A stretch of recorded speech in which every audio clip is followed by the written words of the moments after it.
My name is Javier. I'm a research engineer at Hopsworks.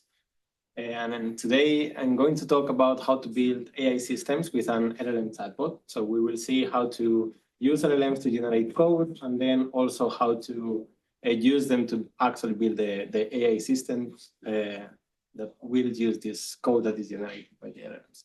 So I would like to start with a quote from a Google CEO that says that more than a quarter of the company's code is generated already by AI, and this was at the end of October. So, having a look at how fast things goes, probably they already generate half of it. I don't know. But the point is that, as you know, LLMs are moving fast, and they are being increasingly used in software. So there are some studies like this one from Facebook that they highlighted three different ways to use AI with software artifacts. You use for doing code search, code recommendation, and also bug fixing. And then if you want to use basically LLMs to do some programming, you can do things like asking, for example, what's the base library to do something, or what are different implementation strategies to achieve something else, or even, as I said before, you can actually ask the LLM to generate some code to implement something or to improve an implementation. And the reason is because LLMs in the end can act as compilers, and they can generate programs based on the natural language when we explain what we want to build. So if we kind of put it in a hierarchy, programming languages based on the level of abstraction, we could place LLMs all the way at the top.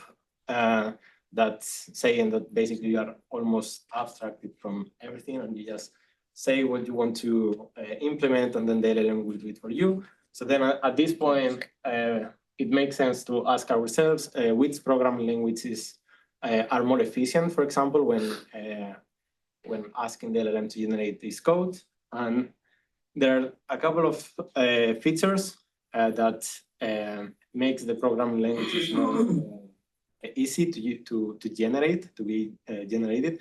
One is the how concise the programming language is. So if the language has a lot of characters and is really extends to achieve the same operation, then it will be harder for the LLM to actually generate a bug-free code. And if the programming language has less characters, is less likely to commit mistakes, basically. And then another thing is how many weird symbols the programming language has. So the more weird symbols, again, is more error prone for the LLM. So when LLMs so there has been a real movement on trying to use LLMs to generate SQL code to basically access databases and so on. And it hasn't worked completely yet. The reason is because SQL is basically based on mathematics, and as we know, LLMs are still struggling a little bit with mathematics. So in the end, they can achieve the simplest queries, but not more complex ones. But if we think about Python is concise, is lightweight in syntax, is imperative as well, and really important, is popular, because recently, last year, I think it was in October, there was this report that GitHub releases annually, and they were saying that Python is finally the most popular language, or the most used language in data science and AI. So it means that, so if you think about it, LLMs were trained with data from the internet, information from the internet, and also with code from GitHub. So if in GitHub, most of the data science and AI implementations are written in Python, then the LLMs are supposed to know better this programming language and how to use it. So if you want to generate code using LLMs, there are some tips. First of all, framework developers basically should try to do API first development, because through these APIs, LLMs will benefit from kind of the structure of using this the framework. And also you need to try to get as much API examples on GitHub as possible, and as well for the documentation, and try to make the API stable since the first day, because if you change it a lot, then the LLM might get confused with some other older versions that may be not backward compatible with the more new one. So that also can introduce some errors.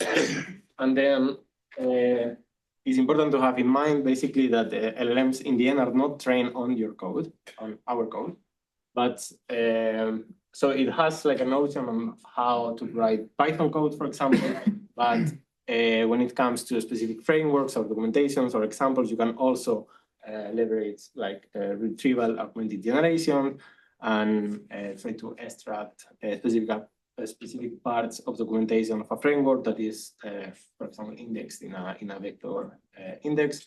And also you can try to use function calling to enable the LLM to make queries to external systems to gather some more information that is not available to them. So basically, these two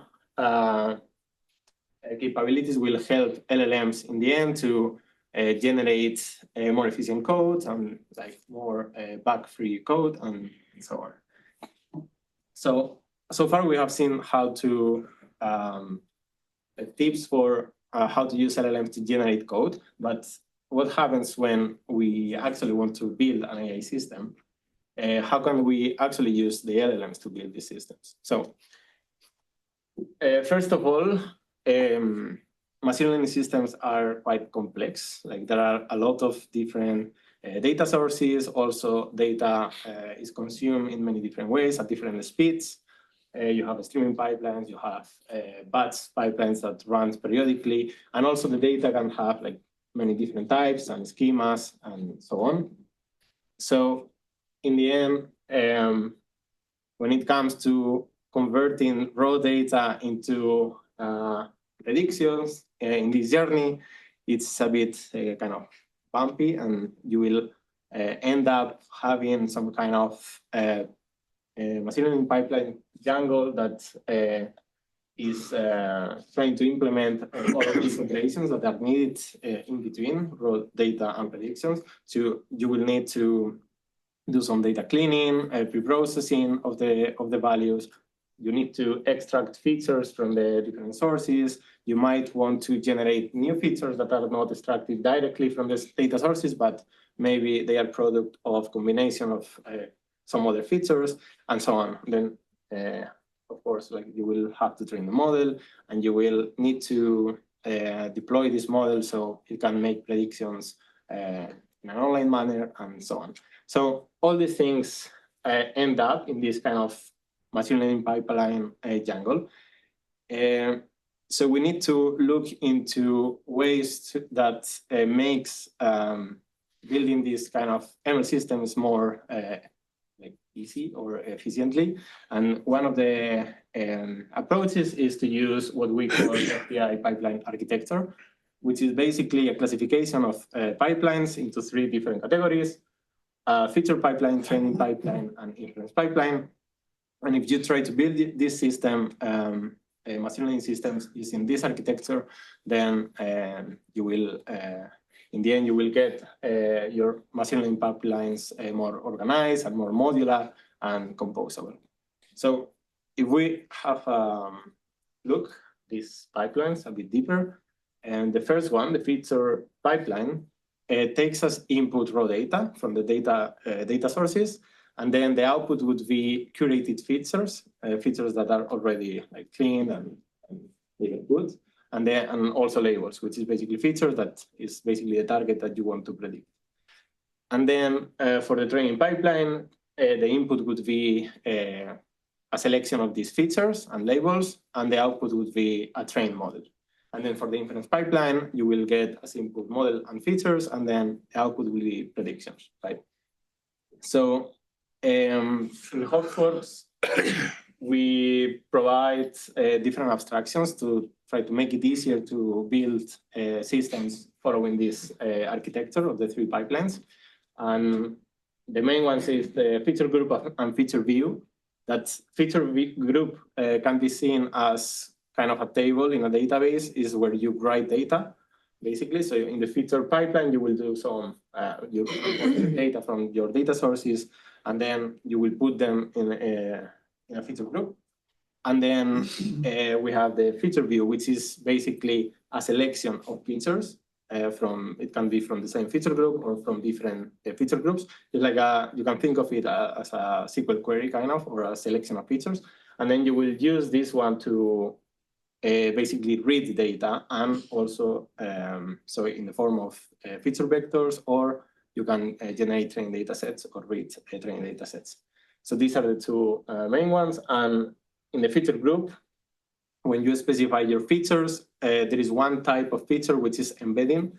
And if you specify that specific feature as type of embedding, then Hopsworks will abstract the index of these feature values into the vector index, so you can actually look for things directly targeting the feature group, and it will go to the vector index and look for similar rows or whatever value you have in the feature group.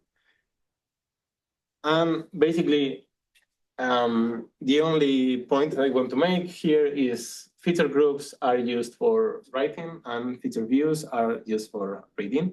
And the reason why I mentioned in here is because later in the demo, we will see how how code that uses Hopsworks to create feature groups and reads from feature views and so on is automatically generated by the LLM Chatbot. So, okay, coming back to the previous slide, where we were talking about this jungle of pipelines, and we have like a lot of steps in between raw data and our final predictions. We can try to think, what can we actually solve of these tasks? What can we actually do with an LLM, or what can LLMs can solve for us? So in the end, the answer is more or less like everything, like all of them. There are some things that are much easier because there is an API and there is documentation, and we have a lot of examples. So these things that like reading from a feature group, creating a feature group, and all these kind of things is much easier for the LLM to guess. But then there are other operations, which is actually what we are more interested in, which are data processing, cleaning, extractions, and so on. Because in the end, this is the most boring and like time-consuming part, and is the one we actually want to get rid of first. So that would be the main point to the first case to use the LLMs with, and it's something that we will see later in the demo. So it's basically this first part that I was mentioning. So from data sources until feature group, feature pipeline, and before actually generating training data set and creating the model. So if we have a look at this, we can see that we have like a data source on the left. So in this case, it's just a CSV file, and we have to do some processing of the values. And then we want to insert this data into a feature group. Then we might need to do some other transformations when reading from the feature group. And the features that will be selected are basically specified in the feature view, right? Which is, yeah, it will be the schema for the model.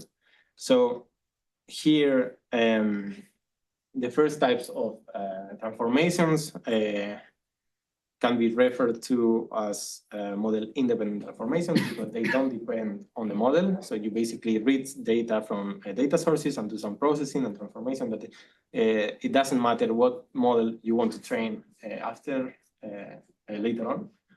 And then you write those values into the feature group, and then there are model-dependent transformations here together with the feature selection. So for example, if you want to train a model that does not support categorical variables, then you need to apply one-hot encoding. But you don't want to store one-hot encoded values in the feature group because then you are limited to the models that you will train after all. So those are model-dependent transformations here. But in the end, the whole thing is kind of the feature pipeline where together with the both transformations. But the weakest point, let's say, when building the systems, and the point that we struggle more and we spend more time and is harder for us, let's say, is the first part, the processing at the beginning before writing the system. So we try to create LLM chatbot that basically helps you in that process, in the first process, the more complicated one. And it basically performs there are different stages in the whole workflow. So basically there is a like predefined agentic workflow in the chatbot that is composed of 3 stages. The first one is data analysis, and then the second one, data preparation, and feature group preparation. And when running these different stages, we have to, of course, like try to handle possible errors. And in that case, we basically reiterate on the LLM saying, okay, this is the error that has happened, try to fix it and run it again, and so on. So for example, if it generates some code that is using some specific library to do some processing of the data, but the library is not in the Python environment, it will fail. And then based on the error that is like import error or something, the LLM knows, I didn't import it, or even it's not installed. So then it will append this to the script, and then the next iteration, the library will be there, basically. And each of these stages generates reports, basically, that we send to the user, and also we index as well in Elastic, which these are kind of like operational logs, but also we give the whole history, the chat history with the users on Elastic, so you can look for it like and find things easier and so on. And there is one thing more, which is the documentation. We indexed the documentation of the Hopsworks API, which is a Python API. So the LLM, if it needs something, it can invoke this tool or function, as I mentioned before, this feature function calling. It will invoke that function and try to retrieve specific parts of the documentation to then have more information on how to achieve something. So each of these stages that I mentioned before looks more or less like this, which is basically an input will come in, and then we basically merge it with a prompt template. This is like the context that we saw before, and we pass it to the LLM. So the LLM will generate, it can generate scripts, shell scripts, and also Python scripts. And then it will invoke another function that basically runs this generated script. And then if it fails, then we go back. There is a slot in the template, so we can like send it back to the LLM again, saying, okay, this iteration failed, let's try again, and so on. And then at some point, hopefully, it goes to success, and we give some output to the model, to the user, but it's not only like outputs in the form of chat, but also things have happened in the platform, let's say, and we will see it later. Yeah, we'll see it now.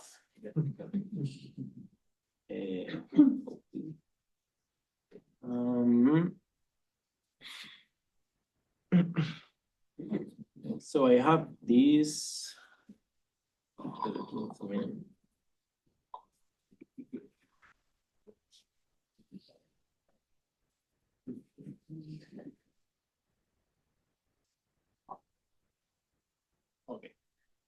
So this is the Hopsworks UI, and on the left we have like feature groups. There is no feature group at the moment, and also we have like feature views. There is no feature view at the moment, and there is support also for jobs where each time the LLM will invoke one of these functions and will it wants to run the scripts, it can run as a job as well.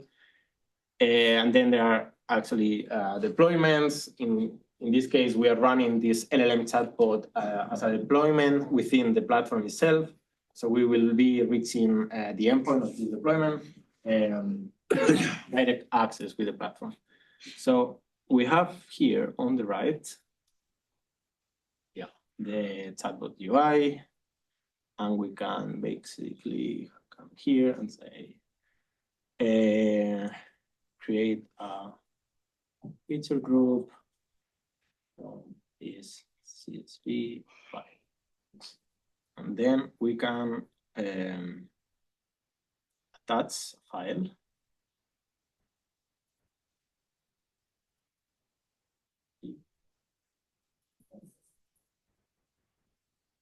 Is my file. Here it is. Yeah, it's like a Titanic, a typical CSV file with data about passengers and so on. So we can upload it here. It says upload it, and then we just click on the arrow to send the command. So now is the first. So this is the prompt together with the CSV file that I send it, and we can see the progress of the different stages and operations that the LLM chatbot is doing. At the moment, it's starting an analysis of the CSV file, and we see that it's already generating some description of what it's able to find in this CSV file. We see that, some information about the structure. There are some missing values.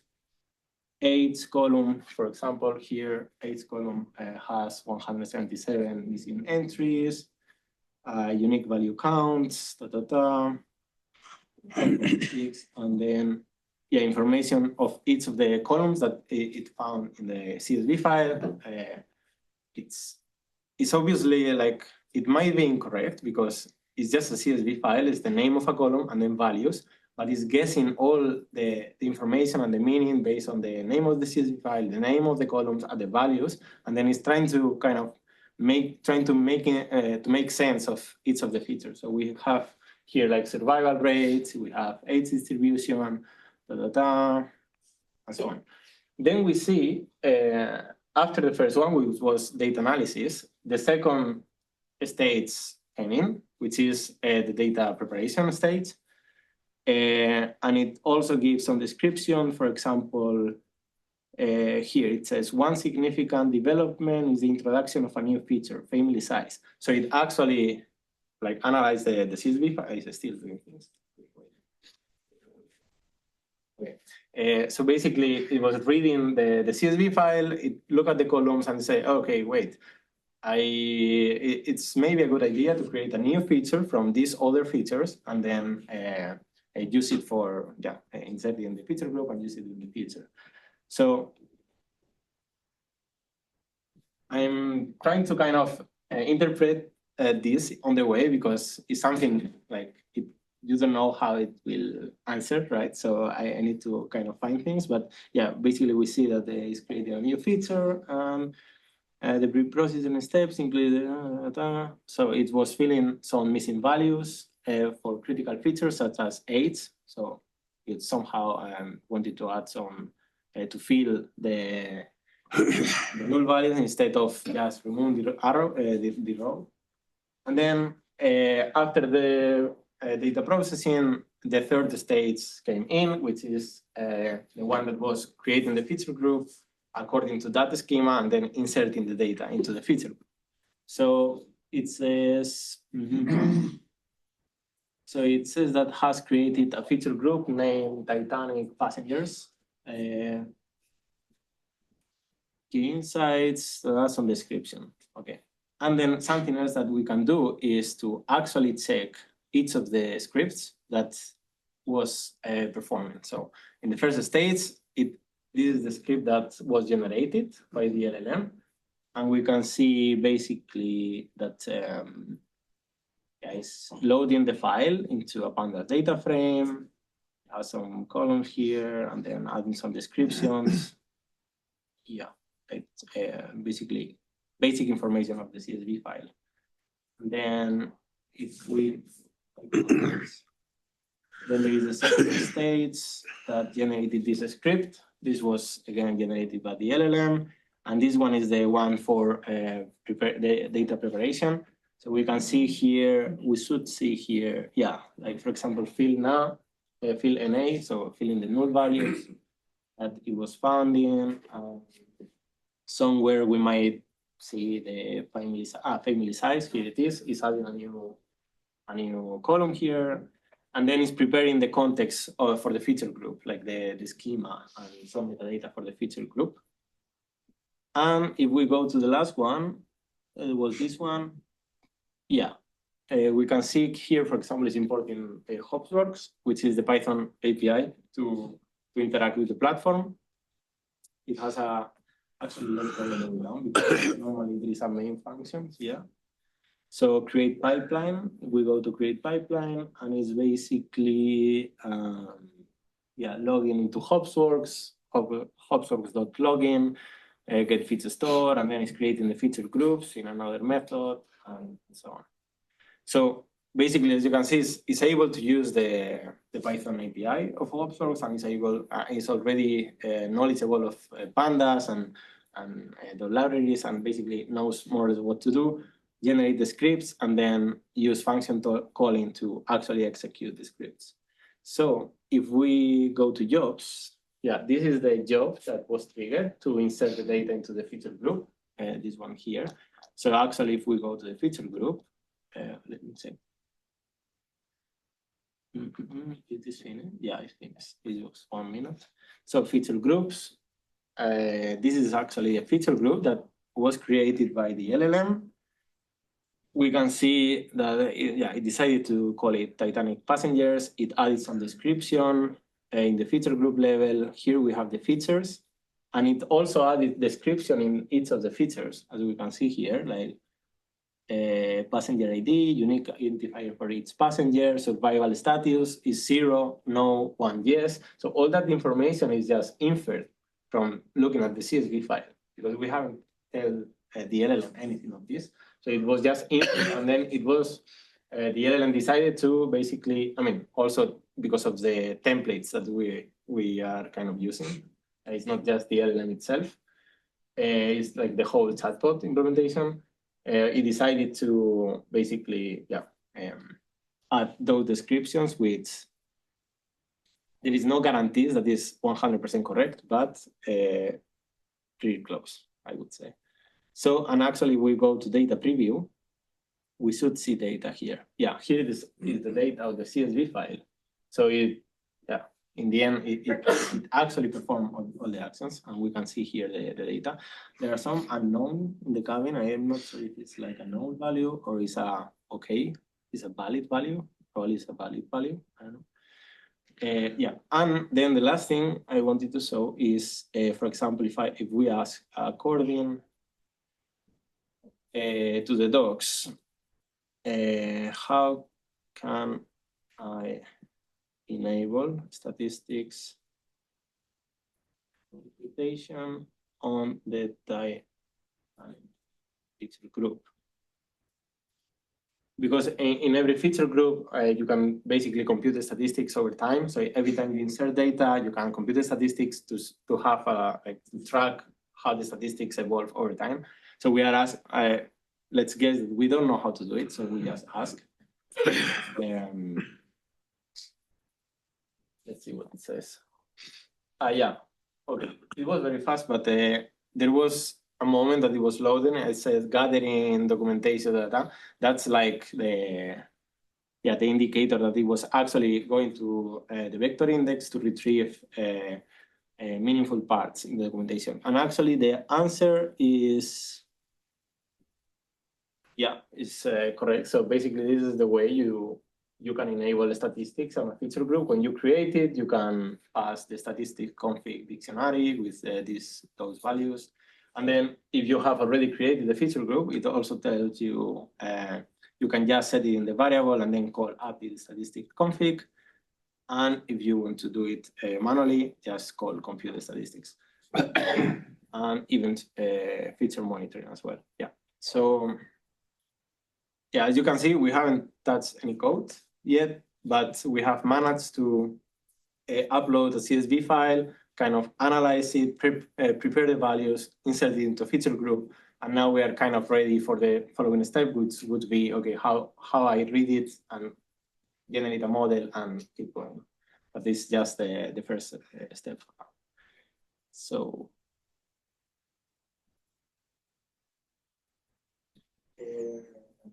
jump to this one.